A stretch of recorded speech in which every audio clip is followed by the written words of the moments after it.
제가 교구 사역 현재 한 7년, 8년 정도 된 것 같습니다. 하면서 느낀 것은 성도들의 관심이 온통 어디 있느냐, 결론부터 말씀드리면 어떻게 하면 내 자녀가 축복받게 할 것인가, 여기에 있습니다. 제가 이제 어른들을, 성도들을 대하다 보니까, 그러니까 젊은이들은 다 자기 문제에 몰입되어 있는데 어르신들, 주로 장년분들 이렇게 신방하고 또 기도 제목 여쭤보고 하면 대부분 100% 기도 제목 얘기 안 해도 딱 나오는 거는 자녀들이에요. 그러니까 자녀가 어떻게 하면 축복받게 할 것인가가 늘 마음에 머리에 박혀 있으신 것 같습니다. 그래서 성경에도 보면 이것이 복이죠. 아버지가 아들을 축복하는 장면들이 많이 나옵니다. 오늘 본문도 성경 저자가 아들이 복받기를 간절히 바라는 마음에서 교훈하고 있는 것입니다. 그래서 그것이 눈에 보이는 물질적인 것이 되었든 영적인 것이 되었든 뭐겠습니까? 하나님으로 말미암아 좋은 것이 자녀에게, 자녀의 삶에 가득해지기를 바라는 마음이 이 다 부모님의 마음이다라는 것입니다. 그래서 오늘 본문을 보면 원리가 나오죠. 축복받는 원리를 아버지가 아들에게 자상하게 가르쳐 주고 있습니다. 우리가 축복을 받는 원리, 여기에 잘 나와 있습니다. 이 메커니즘, 축복의 메커니즘을 우리가 살펴보도록 하겠습니다. 이 축복을 받는 성경 원리를 보시면 1절에 보시면 이렇게 나와 있어요. 내 아들아, 네가 만일 나의 말을 받으며 나의 계명을 네게 간직하며 라고 기록되어져 있습니다. 말씀을 잘 간직하는 이러한 내면의 작업을 잘 해두면 뒤따라오는 결과가 있습니다. 보시면 이제 계속 이렇게 계단형이거든요. 이 2장의 말씀이. 그래서 쭉 나오고 5절에 보시면 그 다음 결과, 그 다음 단계가 나오는데, 이렇게 하나님의 말씀을 마음에 잘 간직하고 품고 있으면 5절에 여호와 경외하기를 깨달으며 하나님을 알게 되리니 라고 되어져 있습니다. 그러니까 하나님을 알게 되는 것은 내가 알려고 하나님을 알겠다 해서 직접적인 어떤 노력으로서 되어지는 것이 아니라, 노력은 다른 데서 하는 거죠. 이 1절에 나온 것처럼 나의 말을 받으며 나의 계명을 간직하며, 그 뒤에 나오는 것처럼 계속 지혜를 구하고 간절히 바라면 그 다음에 결과로서 은혜로 주어지는 것이 5절에 나오는데, 여호와 경외하기를 깨달으며 하나님을 알게 된다라고 가르쳐 주는 것입니다. 여러분, 이게 성경이 우리가 은혜를 받는 이 원리입니다. 성경에서 가르쳐 주는 은혜 받는 원리예요. 말씀을 마음에 간직하고 놓치지 않고 이것을 빼앗기지 않기 위해서 열심히 읽고 보고, 이 듣는 것들을 잃어버리지 않기 위해서 자기 마음을 절제하고, 다른 어떤 하나님 말씀을 간직한 후에 막 다른 어떤 오락 영화를 본다든지 막 이렇게 우리의 마음과 눈을 현혹시키는 다른 이런 어떤 미디어들에게 우리 자신을 내어주지 않고, 우리 마음을 잘 지켜서 말씀을 간직하면 하나님을 알게 되어지고 여호와 경외하기를 깨달으며 하나님을 만나게 된다는 것이죠. 그러니까 은혜를 받기 위해서는 그 은혜를 받기 전에 1차적으로 해야 되는 것이 있는데, 바로 말씀을 집중하고 지혜를 갈망하는 그러한 시간들을 보내야 된다는 겁니다. 제가 강조하고 싶은 건 이거예요. 이 말씀을 붙잡고 견뎌내는 인내의 시간이 필요하다. 사실 오늘 설교의 핵심이 이겁니다. 제가 이 청년 때 어떤 수련회의 은혜를 받으려고 갔는데, 설교가 너무 재미없는 거예요. 3박 4일을 하는데 그 목사님 설교 스타일이 굉장히 이렇게 어려워요. 굉장히 이렇게 가만히 앉아서 듣기가 너무 힘든 그런 스타일로 설교를 하시는데, 4일째 되는 날 은혜가 임하더라고요. 이런 원리인가? 이런 생각도 들었는데, 아무튼 여러분, 말씀을 붙잡고 견뎌내고 이겨내는 시간이 반드시 필요합니다. 그래서 성경이 우리에게 가르쳐 주는 것은 그 말씀을 붙잡고 열매를 맺을 때까지 견뎌내면 열매를 맺게 되는데, 그 열매 맺는 것은 100배, 60배, 30배다라고 우리에게 가르쳐 주고 있습니다. 다시 5절의 말씀을 보시면 여호와 경외하기를 깨달으며 하나님을 알게 되리니 라고 기록되어져 있습니다. 이 단계가 가장 중요하죠. 우리가 보통 은혜 받았다라고 말하는 순간일 수 있겠습니다. 하나님을 대면하였다, 하나님을 만났다, 이렇게 표현을 하기도 하죠. 이런 장면이 성경에 또 나오는데, 사도행전 16장 14절에 보시면 이 여인의 태도에서 그 결과가 바로 뒤따르는 장면이 나옵니다. 한번 읽어볼까요? 다 같이 시작. 부하디라시에 있는 자색 옷감 장사로서 하나님을 섬기는 루디아라 하는 한 여자가 말을 듣고 있을 때 주께서 그 마음을 열어 바울의 말을 따르게 하신지라. 그러니까 하나님 말씀을 듣고 있을 때에 하나님께서 그의 마음의 문을 열어서 그것을 깨닫게 해 주셨다라는 것입니다. 여러분, 우리가 말씀을 듣는다고 다 깨닫는 게 아니죠. 말씀을 듣고 하나님께서 열어주시면 깨닫는 거예요.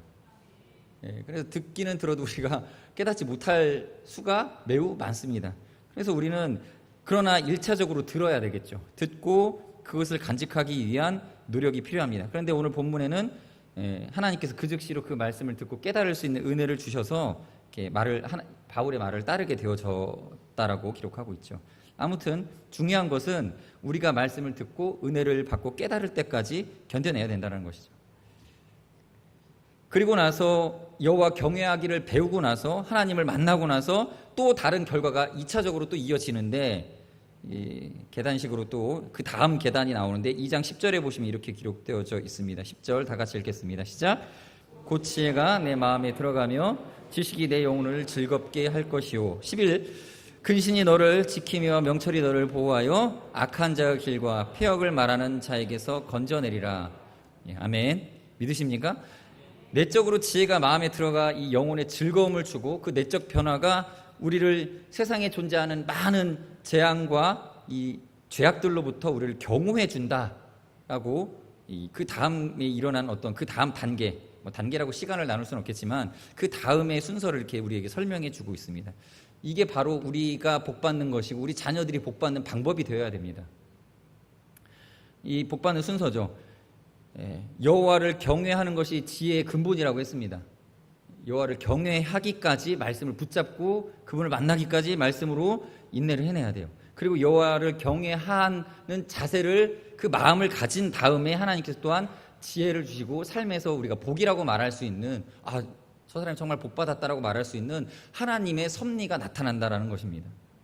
그래서 지혜는요, 여러분, 공부를 많이 하고, 우리 자녀들이 공부를 막 어디 가서 도서관 가서 주일에 예배도 안 드리고 도서관 가서 공부를 많이 하고 IQ가 높아져가지고 지능이 좋아져서 그렇게 생기는 것이 아니에요. 성경이 말하는 지혜는 이 뇌의 지능에서 나오는 것이 아니라 이 마음 상태에서 나옵니다. 마음에서 나오는 거예요. 이성의 한 부분에서만 나오는 것도 아니고 감정의 한 측면에서만 나오는 것도 아니고 의지의 한 부분에서만 나오는 게 아니라 이것을 다 합쳐서 그 마음이죠. 인간의 마음에 그 영혼 깊은 데서 지혜가 나오는 것입니다. 성경이 말하는 지혜는 그런 지혜이죠. 근데 그 지혜가 어디서 나옵니까? 여호와를 경외하는 것에서 나옵니다.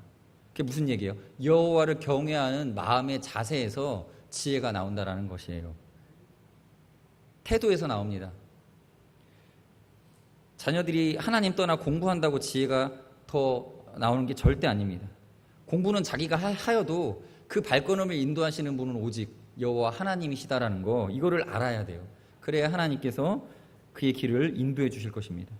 제가 대학생 때 골프를 배웠습니다. 한 학기 동안 수강을 했어요. 그 골프를 한 학기 내내 똑같은 것을 합니다. 2주만 이론 강의하고 나서 그 다음부터 한 열 몇 주인가를 계속 똑같은 자세의 스윙을 하게 하더라고요. 공 하나 놓고 때리고, 공 하나 놓고 때리고. 그렇게 해서 뭘 배웠냐면 장타를 때리는 것만 배워요. 퍼팅 이런 거 전혀 안 하고요. 그래서 손에 물집이 잡히더라고요. 이게 한 시간 하고 나면 물집이 잡혀가지고 그걸 한 학기 동안 내동 했어요. 그러니까 목적이 뭐냐면 장타를 때리는 거예요.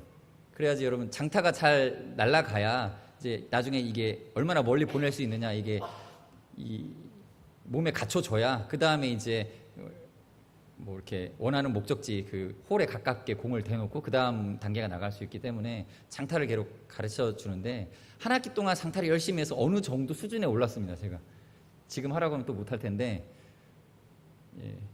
어느 정도 수준에 올랐어요.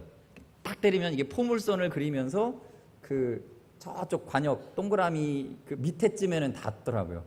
그런데 이제 그렇게 한 학기 동안 내가 이제 많이 늘었네라고 하고 마쳤을 때, 이제 그때쯤에 그 준 프로를 준비하고 있었던 그 조교가 와서 본인이 때리는 걸 한번 보여주더라고요. 똑같은 아이언으로 때리는데, 저는 포물선을 그리는데 그 선수가 때리는데 거기까지를 그냥 직선으로 가더라고요. 공이 쭉 뻗어가지고 직선으로 날아가더라고요. 뭐가 다르냐? 그 선수가 힘이 더 좋은 건 아니었어요. 되게 왜소했거든요. 근데도 직선으로 날아가. 이게 뭐냐면 자세 차이였어요. 자세. 저 장타가 힘에서 나오는 게 아니라 자세에서 나오는 거구나. 제가 지금 말씀드리려고 하는 거 간단한 거예요, 여러분. 지혜는요, 지능에서, 지력에서 나오는 것이 아니라 하나님을 경외하는 마음의 자세에서 나오는 겁니다. 자세가 바르게 하나님을 향하여서 올바른 자세를 갖춘 사람은 하나님께서 주시는 예비된 지혜를 그에게 주신다라는 것이 성경의 약속이고 오늘 본문의 이야기입니다. 똑같은 그래서 우리가 이 본문에서 뭘 얘기하고 있습니까? 하나님 말씀을 잘 간직하면, 하나님 말씀을 마음에 두려고 노력을 하고 지혜를 간구하면 그 다음 단계 하나님을 경외하는 것을 이 사람이 깨닫게 됩니다. 여기서부터 시작이죠. 하나님의 지혜에 대한 간절한 마음이 있으면 그 다음에 여호와 경외하기를 깨닫게 됩니다. 그리고 나면 주권자이신 하나님께서 그 경외하는 자에게 지혜를 주셔서 삶 속에서 승리하게 하시는 거죠. 이게 복이죠. 이게 복. 이 단계가 있습니다. 그래서 성경은 축복이 아무에게나 그냥 오는 게 아니라 하나님 말씀을 경외하는 자에게, 말씀을 간절히 사모하는 자에게 하나님 경외하는 마음을 깨닫게 해주시고 하나님을 만나게 해주시고 그 다음에 그 하나님을 만나고 하나님과 늘 하나님 앞에서 경외하는 마음으로 살아가는 자에게 하나님이 주시는 지혜로서 복을 주시는 거다. 이게 성경의 원리죠. 그래서 같은 원리가 시편에도 나오죠. 여러분 잘 아는 시편 1편 1, 2절 한번 읽어볼까요? 다 같이 시작. 복 있는 사람은 악인들의 꾀를 따르지 아니하며 죄인들의 길에 서지 아니하며 오만한 자들의 자리에 앉지 아니하고 오직 여호와의 율법을 즐거워하여 그의 율법을 주야로 묵상하는도다. 이 시편 기자가 마치 본인이 아마 그런 복을 누렸겠지만 마치 제3자의 입장에서 복 있는 사람을 관찰하는 것처럼 이렇게 묘사를 했죠. 이 복 있는 사람의 삶을 외부에서 관찰해 보니까 이 사람은 이 태도가 악인들의 길을 따르지 않고 죄인들의 길에 서지 않고 오만한 자들의 자리에 앉지 않는 그런 태도를 보이는 거예요. 이게 뭐예요? 외적으로 보여진 하나님을 경외하는 마음이죠. 경외하는 자세예요. 이게 보이는 거죠. 그 다음에 그 사람의 그런 경외하는 사람을 조금 더 관찰해서 가까이서 보니까 2절에 나옵니다. 그는 오직 여호와의 율법을 즐거워하여 그 율법을 묵상하는 자였다라는 거예요. 순서죠. 복 있는 삶을 사는 자를 관찰해 보니까 그래요. 악인들의 꾀를 쫓지 않고 죄인들의 길에 서지 않고 오만한 자들의 자리에 앉지 않고 말씀을 묵상하는 자였다라는 거예요. 더 깊이 들여다보니까. 여러분 우리가 세상 사람들에게 이렇게 비춰줘야 됩니다. 우리 아무개 집사님을 옆에서 관찰해 보니까 뭔가 태도가 다른 거예요. 이 악한 사람들, 우리 부장님의 그 꾀 쓰는 거를 본받지 않고 또 죄인들의 어떤 요령을 피지 않고 오만하지 않아서 늘 겸손한 자세로 살아가는 거예요. 관찰해 보니까 어떻게 저 사람이 저렇게 복이 있지? 하나님이 은혜를 주시지? 저런 태도가 있었구나. 그리고 그 사람과 교제하면서 조금 더 그를 알아보니까 이 사람은 하나님의 말씀을 율법을 즐거워하여 그 율법을 주야로 묵상하는 자였다라는 것입니다. 그것이 똑같은 것을 이제 순서를 바꿔서 오늘 본문이 이렇게 설명을 하는 거예요. 이제 하나님 말씀을 붙잡고 살아가는 이러한 태도가 1번이 되는 거죠. 나의 계명을 내게 간직하며 마음을 명철에 두는 이러한 자세, 말씀을 마음에 간절히 사모하며 품고 살아가는 이 자세, 그러한 자세로서 살아가면 하나님께서 하나님을 경외하는 마음을 깨닫게 해주시는 거죠. 경외하는 마음을 주시죠. 경외하게 됩니다. 하나님을 두려워하게 됩니다.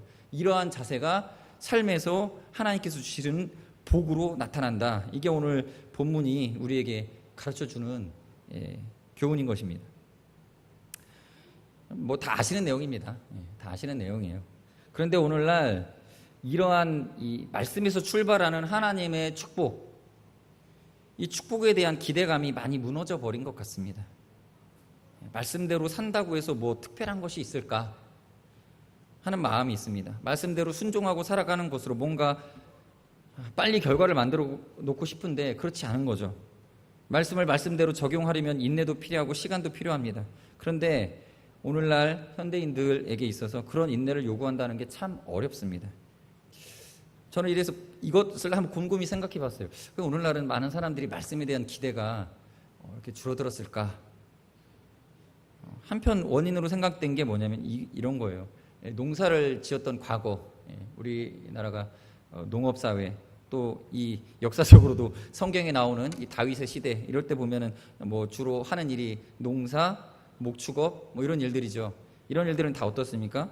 씨를 뿌리면 1년 농사잖아요. 씨를 뿌리면 싹이 나고 알곡이 생길 때까지 기다리는 것이죠. 목축업도 마찬가지죠. 예. 이 짐승에게 사료를 주고 그 짐승이 또 새끼를 베고 또 젖이 나올 때까지 이렇게 기다려야 되죠. 성장하는 데 있어서 목자로서 인내와 수고가 필요합니다. 이런 일들을 하면서 또 주일에는 일주일에 한 번씩 하나님께 예배를 드리고 기도를 하고 하나님의 은혜를 구하는 그 삶에는 기다림이 있었습니다.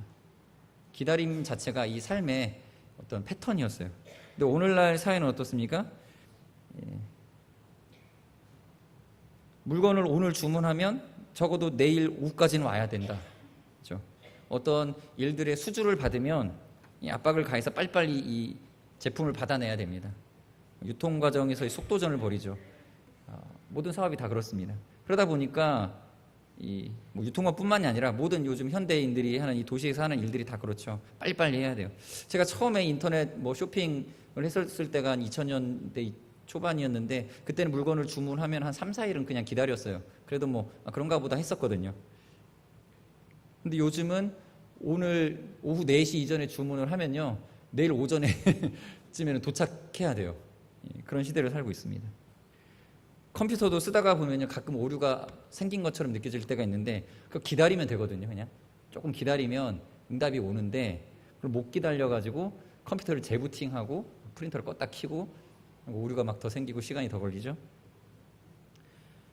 이런 시대를 살다가 말씀 앞에 서게 되면 우리의 그 마음가짐이 이것을 못 견디죠. 어떤 것이든지 단기간에 성과를 내서 바로 그 이익을 회수하고 단기간에 투자를 해서 회수하고 단기간에 투자를 해서 회수하고 이게 지금 현재 이 사업 구조죠. 근데 이런 생활을 하다가 하나님 말씀 앞에 서게 되면 이 급한 마음이 견디지를 못하고 쉽게 포기하게 됩니다. 또한 우리는 종종 악인의 형통을 보게 되죠. 하나님 외에 다른 방법으로도 하나님의 은혜를 구하는 것에서 벗어나서 어떤 편법이라든지 악인들이 행하는 어떤 그들의 꾀를 옆에서 엿보게 되는데 어느 정도 효과를 내거든요. 그것을 보면서 저런 인간적 방법이 내가 지금 이렇게 노력하고 땀 흘리는 방법보다 훨씬 더 효과적이겠구나 라고 하는 이러한 이 덫에 걸리게 됩니다. 그래서 결국 그 마음이 하나님을 멀리하게 되고 또 하나님과 그 말씀의 약속을 버리게 되는 그러한 습관으로 이어지게 되죠. 그러나 우리가 명심할 것은 성경은 분명히 우리에게 인내를 요구한다라는 것입니다. 우리에게 말씀을 가지고 버텨내는 인내를 요구하고 있음을 우리는 명심해야 됩니다. 시편 37편 5절부터 7절까지의 말씀 함께 보시겠습니다. 다 같이 읽어보겠습니다. 시작. 내 길을 여호와께 맡기라. 그를 의지하면 그가 이루시고 내 의를 빛같이 나타내시며 내 공의를 정오의 빛같이 하시리로다. 여호와 앞에 잠잠하고 참고 기다리라. 자기 길이 형통하며 악한 죄를 이루는 자 때문에 불평하지 말지어다. 아멘. 하나님을 믿고 의지했던 그 열심과 뜨거움을 여러분 포기하지 마시고 인내하시기 바랍니다. 제가 대학생 때 기도에 관심이 좀 너무 많았습니다. 그래서 기도 관련 책도 많이 읽고 제가 전주지구 CCC 할 때에 중부기도 순장으로 3년을 섬겼어요. 그러면서 기도에 대해서 굉장히 나름대로 많이 고민을 했습니다. 하나님이 어떤 거는 응답해 주시고 어떤 거는 기도를 어떻게 기도하면 응답해 주실까? 한 번은 금식으로 기도해 보기도 하고 뭐 한 번은 막 울면서 기도해 보기도 하고 한 번은 좀 이렇게 지적인 어떤 태도로서 하나님을 탐구하는 기도를 해보기도 하고 하면서 하나님 어떻게 응답해 주시는가 고민을 많이 했는데 한 가지 규칙을 하나 발견한 게 하나 있었어요. 그게 뭐냐면 제가 주님 제가 더 성령 충만한 상태로 하루를 좀 살았으면 좋겠습니다. 이게 제 계속 고민이었거든요. 어느 날은 되게 성령 충만하다라고 할 수 있는데 어느 날은 뭔가 이게 전도도 잘 안 되고 뭐 이렇게 순모임도 잘 안 되고 이러는 거예요. 내가 왜 이렇게 오늘은 영적인 컨디션이 좋지 못하지? 그래서 이런 기도를 많이 했어요. 주님 성령 충만하게 해주십시오. 오늘도 뜨겁게 해주십시오. 이런 기도를 했어요. 근데 이게 대충 2주 정도의 그 기도가 응답되는 것을 체험을 했어요. 물론 당장 기도할 때도 은혜가 있는데 하나님 도와주시네, 오늘 하나님께서 또 은혜를 주시네, 이렇게 추적 조사를 해봤더니 한 2주 전 정도에 제가 그렇게 기도했었던 거죠. 그런 경험들이 몇 번 있으니까 저는 나름대로 계산이 됐어요. 한 2주 정도는 기다려야 되는구나, 기도가 응답되려면. 저는 그런 게 있어요. 지금도 한 2주 정도를 생각을 하거든요. 그러니까 어떤 일이 있으면 2주 전에는 적어도 기도를 시작을 해야 돼요. 아무튼 이것은 제가 그냥 제 주관적인 경험입니다. 여러분, 저는 그래서 여러분들에게 개인적으로 권면드리고 싶습니다. 어떤 기도를 할지라도 여러분 2주 정도는 낙심하지 말고 계속 기도하시기 바랍니다. 그 정도 컨디션 유지하는 게 쉽지 않아요. 여러분 2주 동안 한 가지 기도 제목을 믿음을 잃지 않고 뜨겁게 계속 기도한다는 게 쉽지가 않아요. 그런데 2주 정도 기다려보고 응답을 구해보십시오. 저는 이게 제 철학이에요. 제 개인적인 거기 때문에 성경에 나오지도 않죠. 2주 만에 응답된다, 당장 하루 만에 응답될 수도 있겠지만 제 나름대로의 기도에 대한 제 철학입니다. 그래서 여러분들도 그렇게 기도하시기 바랍니다. 자녀들을 위해서 기도하실 때도, 사업장을 위해서 기도할 때도, 우리 자신의 그 영적인 컨디션을 위해서도 기도할 때도, 그 일의 결과들을 놓고 기도할 때 한 2주 정도는 최소 기다려야 돼요. 인내하시기 바랍니다. 더불어 하나님의 약속과 말씀에 대한 인내를 위해서 우리가 도전해야 될 것은 바로 이 말씀을 잘 간직하는 거죠. 말씀을 잘 간직해야 돼요. 자, 이걸 가지고 이제 인내를 해야 되는데 우리 뭐 해야 될까요? 어떻게 하면 인내를 하고 이걸 버텨낼까요? 마태복음에 보면 말씀을 씨앗에 비유하여 이렇게 가르치고 있죠. 13장 3절부터 9절까지. 좀 긴데 교독해 볼까요? 제가 먼저 읽겠습니다. 예수께서 비유로 여러 가지를 그들에게 말씀하여 이르시되 씨를 뿌리는 자가 뿌리러 나가서 한 번 했구나. 흙이 얕은 돌밭에 떨어짐에 흙이 깊지 아니하므로 곧 싹이 나오나 해가 돋은 후에 타서 뿌리가 없으므로 말랐고, 더러는 가시떨기 위에 떨어짐에 가시가 자라서 기운을 막았고, 더러는 좋은 땅에 떨어짐에 어떤 것은 100배, 어떤 것은 60배, 어떤 것은 30배의 결실을 하였느니라. 귀 있는 자는 들으라 하시니라. 아멘. 이 믿음 생활을 뭐에 비유하고 있냐면 씨 뿌리는 것에 비유하고 있습니다. 이것이 어떤 복음 증거의 말씀의 씨앗으로도 비유할 수 있겠지만 저는 이것이 우리가 말씀 생활에도 적용할 수 있다고 봅니다. 말씀을 가지고 그 말씀을 어떻게 우리 삶 속에 적용하며 살아가야 되는가, 이것에 대한 교훈도 될 수 있겠다는 생각이 듭니다. 좋은 밭의 특징이 뭐냐면 설명하지 않아요. 습도가 적당히 높고 흙 알갱이가 곱고 입자가 고른 것, 이런 것들로 설명하는 게 아니라 이거죠. 이 얼마나 이 씨앗이 그 뿌리를 내리고 열매를 맺기까지 이 씨앗을 간직할 수 있는가예요. 이 씨를 얼마나 더 간직할 수 있느냐가 땅의 좋고 나쁨에 판가름이 되어지죠. 그래서 길가에 뿌려진 거는 뭐예요? 씨를 간직할 수가 없어요. 바로 뭐가 와서 이렇게 채갑니다. 돌밭에도 마찬가지로 이 씨앗이 발아할 때까지 이걸 붙잡지를 못하는 거죠. 그렇다면 우리가 힘써야 될 것은 무엇이냐면 이 말씀을 간직하는 데 우리의 에너지를 다 쏟아야 돼요. 그래서 오늘 본문 1절의 말씀을 보시면 이렇게 기록되어져 있죠. 내 아들아, 네가 만일 나의 말을 받으며 나의 계명을 내게 간직하며, 이게 시작입니다. 우리가 축복받는 것의 시작은 여기 있습니다. 이게 지금 계단적인 대꾸를 형성하고 있다. 주석에 보니까 이렇게 나오더라고요. 계단적 대꾸인데 다음 보세요. 말을 받으며 이렇게 기록되어져 있고 계명을 간직하며 기록되어져 있는데, 말이 나중에는 이 나의 말이라고 했던 것이 계명으로 바뀌게 되고, 받으며라고 표현됐던 단어가 간직하고라고 한 단계씩 점진적으로 이렇게 계단식으로 올라갑니다. 그래서 받다라고 하는 동사가 히브리어로 라카흐를 씁니다. 받다, 잡다입니다. 그냥 잡다. 그 다음 단계가 뭐냐면 간직하다인데, 이 간직하다라는 것은 이것을 숨기다라는 얘기예요. 여러분, 왜 숨겨야 됩니까? 받았어요. 이렇게 들고 있으면 안 돼요. 그렇죠? 받았어요. 들고 다니면 잃어버리거나, 그렇죠? 여러분, 은행에서 돈 찾아 나왔어요. 들고 다닙니까? 안 되죠. 숨겨요. 기본적으로 보이지 않는 곳에다가 가립니다. 왜 그러죠? 이것을 절대로 잃어버리지 않겠다라는 거예요. 빼앗기지 않겠다라고 하는 태도죠. 굉장히 적극적인 자세입니다. 소중한 것이니까 감추는 거예요. 감춰둬서 그 누구도 이것을 빼앗지 못하게 하겠다. 그래서 보석을 어떻게 발견합니까? 숨겨둔 거를 캐내잖아요. 마찬가지예요.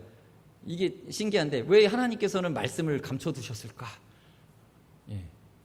말씀을 비밀 속에다가 왜 싸두셨을까? 아무나 읽고 그냥 깨달으면 좋겠는데 왜 이 말씀을 깨닫는 사람은 깨닫고 깨닫지 못한 사람은 깨닫지 못하게 하셨을까?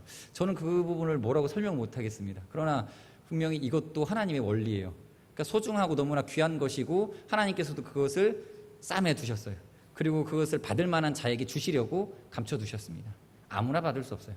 동시에 그 말씀을 받은 사람도 이것을 받은 후에는 감춰야 돼요.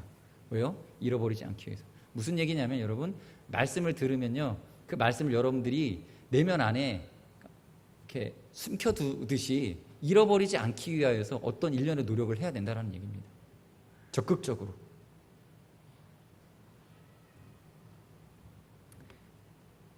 그러므로 성경이 강조하고 우리에게 자꾸 애쓰라고 얘기하는 건 뭐냐면 좋은 말씀을 들으라 이런 얘기가 아니라 그 말씀 자체의 어떤 컨텐츠에다가 우리를 집중하는 것이 아니라 말씀을 받는 우리의 마음 상태를 더 단단히 할 것을 요청을 합니다.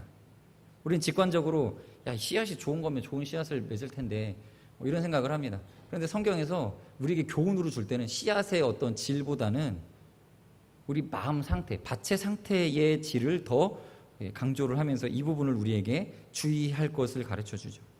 그래서 여러분들 설교를 들을 때에 설교 전에 기도하실 때에도 마찬가지로 앞에서 설교하는 목사님이 설교를 잘하게 해주십시오. 이 기도도 필요하죠.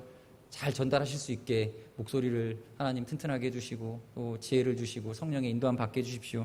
이런 기도도 해야 되는데 우리가 더 간절한 마음으로 기도해야 될 것은 뭐냐면 듣는 우리의 마음을 하나님께서 기경해 달라고, 내 마음 상태를 더욱더 좋은 상태로, 좋은 마음밭으로 만들어 달라고 기도해야 됩니다. 거기에 마음을 더 쏟아야 되고 에너지를 드려야 됩니다. 거기에다가 여러분, 그러므로 여러분들에게 제가 한 가지 이제 구체적인 적용점을 좀 마련해 드리고 있습니다. 여러분, 주일 예배, 주일 오전 예배 말씀을 들으시면 기본적으로 한 일주일간은 저장해 두셔야 돼요. 일주일 동안은 이거를 계속 품어야 돼요. 그러니까 집어 넣어놓고 들여다보지 않고, 이게 아니라 넣어놓고 꺼내보고 그렇죠? 잘 있나? 한 번씩 내가 이 말씀을 들었는데 잘 기억하고 있나? 하면서 수요 예배를 드리시는 분들은 적어도 3일은 말씀을 잘 간직하시기 바랍니다. 더불어 새벽 예배 드리시거나 개인적으로 아침에 경건의 시간, 큐티 시간을 가지시는 분들도 그 말씀을 하루 정도는 간직하고 계셔야 돼요. 계속 되뇌이셔야 됩니다. 결국 무슨 얘기냐면 여러분, 기억의 싸움을 잘 싸우시라는 얘기예요. 기억하기 위해서 노력하시라는 얘기입니다. 말씀은요, 여러분들 안에서 잘 기억하고 간직되어질 때 열매를 맺게 됩니다. 그래서 1절에서 이걸 강조하는 거죠. 내 아들아, 네가 만일 나의 말을 받으며 나의 계명을 내게 간직하며, 이 부모가 자식에게 권면을 하는 거예요. 제발 말을 잘 간직해 주렴. 그러면 결과는요, 10절, 12절 아까 말씀드린 것처럼 조금 더 이 두 번째 단계까지 올라가서 그 결과적인 결과로서 10절에 보시면 뭡니까? 다 같이 읽어보겠습니다. 시작. 곧 지혜가 내 마음에 들어가며 지식이 내 영혼을 즐겁게 할 것이요 근신이 너를 지키며 명철이 너를 보호하여 악한 자의 길과 폐역을 말하는 자에게서 건져내리라. 건져내리라 라고 기록하고 있고요. 이렇게 우리를 보호해 주시고, 우리 생각하는 것보다 우리가 더 크죠. 지금 어느 정도 잘 되어진다가 아니라 영혼을 즐겁게 하고 근신이 너를 지켜서 명철이 너를 보호해주고 악한 자와 폐역에서부터 너를 건져주리라. 이 보호를 받지 못한 사람의 결과는 18절, 19절 오늘 읽진 않았지만 18, 19절에 나와요. 이 말씀을 간직하지 않은 자의 결과는 다 같이 읽겠습니다. 시작. 그의 집은 사망으로 그의 길은 수울로 기울어졌나니 누구든지 그에게로 가는 자는 돌아오지 못하며 또 생명길을 얻지 못하느니라. 22절에 보면 그러나 악인은 땅에서 끊어지겠고 간사한 자는 땅에서 뽑히리라. 무서운 말씀이거든요. 성경은 우리에게 분명히 이 말씀을 간직한 것과 간직하지 못한 것의 차이를 극명하게 보여주는데 바로 삶과 죽음입니다. 근데 이 성경을 우리는 대할 때 때로는 너무나 이 각색된 동화처럼 이렇게 받아들여요. 그냥 하나님 말씀대로 살면은 복 받고 아니면 좀 복 없는 그냥 그런 삶을 살아라고 생각을 하는데 결코 성경은 그렇게 얘기하지 않습니다. 여러분, 제가 아기 돼지 삼형제라고 하는 만화를 어렸을 때 봤던 건데 아직도 기억이 이렇게 잔상이 굉장히 많이 남아 있어요. 그래서 인터넷에서 찾아봤어요. 그림 그 아기 돼지 삼형제 디즈니에서 만든 만화거든요. 그림 보이세요? 실로 설교 듣다 그러면 기억하시라고 그림 하나 넣는 거예요. 내용 아시죠? 아기 돼지 삼형제. 엄마가 아기 돼지 삼형제를 이렇게 출가를 시킵니다. 니들 이제 독립해서 살아라. 그러니까 세 명이서 이제 집을 떠났죠. 그리고 각자 집을 지어요. 그래서 어떤 첫째 돼지는 지푸라기로 집을 지어가지고 이거 아니에요? 예, 앞에 거 그냥 보여주세요. 예, 지푸라기 집을 지어가지고 그 안에서 이렇게 쉬고 있는데 늑대가 와가지고 늑대가 이렇게 장풍을 쏴요. 바람을 세게 불어요. 입에서 바람을 확 부는데 이 집이 다 날아가 버려요. 지푸라기가 싹 날아가 버려서 그래서 이 첫째 돼지가 막 불이 나게 도망을 가서 둘째 돼지 집으로 가죠. 근데 둘째 돼지는 집이 어떤 거예요? 저기 보시면 저기 판자로 만들었죠. 판자로 대충 못 박아갖고 만든 집이에요. 그 집에 들어가서 숨으니까 늑대가 와가지고 후 하고 부르니까 또 이것도 다 날아가 버려요. 그리고 나서 이제 도망을 가죠. 어디로 갑니까? 셋째네 집으로 가요. 셋째 돼지는 집을 어떻게 지었죠? 벽돌로 콘크리트 쳐가면서 튼튼하게 지었어요. 그러니까 늑대가 와가지고 후 불어도 안 날아가요. 그래서 위에 보시면 피아노 치고 놀고 있죠. 튼튼한 집에 있으니까. 이게 이제 제가 봤던 만화예요. 만화에도 이렇게 나와요. 이제 뭐 교훈은 이거죠. 우리가 말씀을 가지고 간직하되 이제 시간이 걸리더라도 인내로서 튼튼하게 집을 지으면 어떤 위협이 와도 보호를 받아요. 보호를 받습니다. 근데 여러분 이 만화의 원작은 이런 내용이 아니에요. 그러니까 영국에서 이 설화로 구전 설화로 이어져 오던 내용을 어떤 사람이 이제 이렇게 각색을 했는데 이 영국의 조셉 제이콥스라고 하는 사람이 그 가장 그 설화 원설화에 가까운 내용을 그 영국 옛 이야기라는 책에다가 편찬을 해가지고 소개를 했는데 그 내용은 좀 다릅니다. 첫째 돼지가 여기 똑같이 엄마 돼지가 세 마리의 아이들을 이렇게 출가를 시키는데 똑같이 집을 지어. 첫째 돼지는 지푸라기로 집을 짓고 둘째 돼지는 판자로 집을 짓고 셋째는 벽돌로 집을 지어요. 그런데 늑대가 와서 바람을 후 부르니까 이 지푸라기로 지은 집이 다 날아갑니다. 근데 늑대가 와서 어떻게 하는지 아십니까? 걔가 도망갈 시간이 없죠. 바로 잡아먹었어요. 원래 설화 내용을 해요. 잡아먹었어요. 이거 사파로 그리면은 이 늑대의 입에 피가 낭자하고 이쪽에 죽은 돼지의 시체가 놓여져 있고 이런 그림이겠죠. 그리고 둘째 돼지네 집에 가서도 똑같이 집을 다 무너뜨려 놓고 잡아먹습니다. 셋째 돼지는 어떻게 됐을까요? 늑대가 굴뚝으로 타고 들어가요. 이제 만화에 보시면은 셋째 돼지가 밑에다가 이렇게 뜨거운 물을 팔팔 끓여갖고 늑대가 그 엉덩이 담궜다가 뜨거워 하고 이렇게 튀어 올라가서요. 막 로켓 발사하듯이 지붕 밖으로 팍 튀어나와서 다시는 그 집에 얼씬도 못했다. 뭐 이런 내용이 나오거나 그 만화에서는 아마 이게 퓨전이 돼가지고 무슨 빨간 망토하고 섞여가지고 나중에 그 뱃속에 있었던 돼지를 어떻게 끄집어내고 뭐 이런 내용이었던 것 같은데 실제 원작에서 보면 이 늑대가 굴뚝으로 들어갔는데 밑에다가 이 돼지가 기름가마를 놔둬요. 빠져서 늑대가 죽어요. 원래 내용들은 다 죽습니다. 살기 아니면 죽기예요. 그런데 이게 어린이 정서에 맞지가 않으니까 각색을 합니다. 만화로 이렇게 표현을 하려니까. 튀겨놓은 늑대를 어떻게 하는지 아십니까? 셋째 돼지가 잡아먹어요. 그런 내용이에요. 되게 뭔가 좀 이렇게 정서에 안 맞는데. 원래 이야기들은 이렇게 아주 진한 교훈을 담고 있습니다. 죽기 아니면 살기예요. 근데 우리가 성경을 읽을 때도 성경을 대할 때 우리가 편하게 대하려는 마음이 있어요. 본능적으로. 성경에 나오는 내용이 성경 말씀대로 잘 살면은 그냥 조금 안 믿는 사람보다 조금 더 나은 삶을 살다가 또는 성경대로 살지 않는 사람은 조금 안 믿는 사람보다 뭔가 조금 영적으로 어두운 생활을 하다가 그러다가 그냥 다 똑같이 끝나는가 보다 이렇게 생각을 합니다. 그러나 여러분 나중에 이제 2학기 때부터 제가 종말론을 가르쳐 드릴 텐데 우리의 종말은 그렇게 우리가 생각하는 동화 같은 이야기가 아니죠. 성경은 분명히 약속합니다. 그 말씀을 간직하고 말씀대로 살기 위하여서 말씀을 간직하고 살아간 자에게는 생명을 약속하고 있고 그렇지 못한 자에게는 그 집이 무너지고 그리고 그 뒤에 처참한 죽음이 있다라는 것을 우리에게 가르쳐 주고 있습니다. 마태복음 7장 24절부터 27절에도 이런 내용이 나오죠. 그러므로 누구든지 나의 이 말을 듣고 행하는 자는 그 집을 반석 위에 지은 지혜로운 사람 같으리니 비가 내리고 창수가 나고 바람이 불어 그 집에 부딪히되 무너지지 아니하나니 이는 주추를 반석 위에 놓은 까닭이요 나의 이 말을 듣고 행하지 아니하는 자는 그 집을 모래 위에 지은 어리석은 사람 같으리니 비가 내리고 창수가 나고 바람이 불어 그 집에 부딪히며 부딪힘에 무너져 그 무너짐이 심하니라. 얼마 전에도 라오스에서 댐이 붕괴가 돼가지고 붕괴돼서 댐이 무너졌다 이러고 끝났습니까? 수백 명이 죽었어요. 붕괴라고 하는 것은, 무너졌다라고 하는 것은 그냥 무너진 게 아니에요. 그 집을 짓느라고 수고했던 그 수고가 다 헛수고가 돼버리고 뭐 건축주는 경제적인 부도를 맞게 되고 그 안에 있던 사람들은 목숨을 잃게 되고 그 결론은 정말 끔찍한 겁니다. 무너짐이 심하다. 무너진 것이 참 심각하게 무너진다는 것입니다.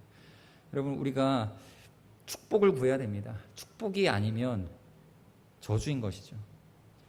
우리 자녀들을 위해서 기도할 때에도 이 축복이 있으시길 바랍니다. 하나님 말씀을 자녀들이 간직할 수 있도록, 우리 자신을 위해서도 하나님 말씀을 간직하고 그 말씀이 우리의 삶 속에 나타나는 우리의 영혼을 죽이려고 하는 악한 마귀의 무서운 계획으로부터 우리를 보호해주는 그러한 말씀인 줄로 믿고 이 말씀에 생명을 걸고 우리가 조금 더 경외하는 마음으로 하나님 말씀을 대하신다면 큰 은혜가 우리 성도님들에게 있으실 줄 믿습니다. 잠시 기도하도록 하겠습니다. 기도하실 때 3가지 정도 기도하시겠습니다. 주님, 공예배에서 선포되는 하나님의 말씀을 한 주간도 잘 간직하게 해주시옵소서. 또 매일매일의 말씀 생활에 들은 말씀을 잘 기억하게 하시고 100배의 열매를 기대하며 말씀을 위해 인내하는 마음밭을 주옵소서. 그러한 기도로 인내할 수 있는 마음밭 예비해 주시옵소서. 간절한 마음으로 같이 기도하겠습니다. 기도하시겠습니다.